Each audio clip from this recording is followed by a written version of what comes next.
For the first time in a long time, it's a brand new edition of Nate's Notebook. And today I'll be breaking down Robert Morris football's loss against North Alabama from this past weekend. And we will also be hearing from head coach himself, Bernard Clark. The Colonials have struggled mightily on the road to start the season, losing all 3 games against Central Michigan, an FBS opponent, North Carolina A&T, and now North Alabama. And it didn't help that it was a 7 p.m. start, allowing the Colonials to sort of wait around throughout the day, and they had a lackadaisical start as Parker Driggers took the opening kick 58 yards into Colonials territory, and then he would score moments later.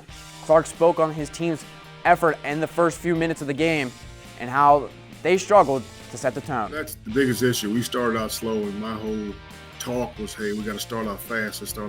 And then we give up that big run on kickoff return for them, and they return it to our plus 40. And you can't play arena football in this league. So that's what it felt like we were playing a lot of times, especially. Although the Colonials responded right away after that early touchdown to make it 7-7, the Colonials have not been a first-half team. They've only combined 17 points on the road this season in the first half across their 3 games. That's Central Michigan, North Carolina A&T, and now North Alabama.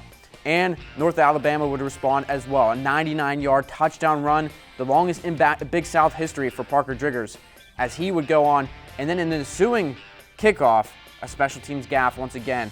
Colonials being very costly. Jonathan Wynn on the kick return, fumbling the ball. The Lions, opportunistic, were able to score. Colonials cannot make those mistakes from here on out.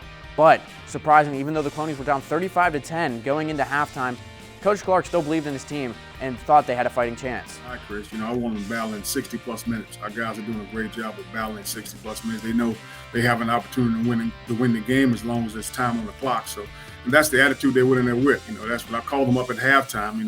Everybody thought I was going to yell and scream at them. No, that's not what I did. I just told them, I said, hey, guys, we can come from behind.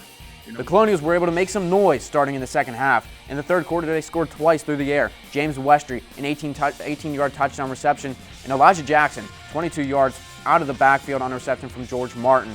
The Colonials' pass game has been exceptional so far this season. After only 8 passing attempts against Central Michigan to start the year, they have really been sound moving forward. A lot of different weapons in the wide receiver game.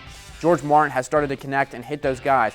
Coach Clark has talked about how this team has improved over the past few games and how they also need to get that running game going with Elijah Jackson to make a more balanced approach. Right, Chris, we're still trying to get our running game going. I know you hear me talk about it every week. We're still trying to get to where we're consistently getting those 3, 4, 5 yards of pop. And until that happens, we're going to have to utilize our passing attack. And George is doing a good job of finding the open guy. And like you said, with Westry and Hicks and even don't forget our tight ends with Moss and Dillon, those guys also have been good weapons for him. He's been able to find them, and Jack's the other guy that we talk about.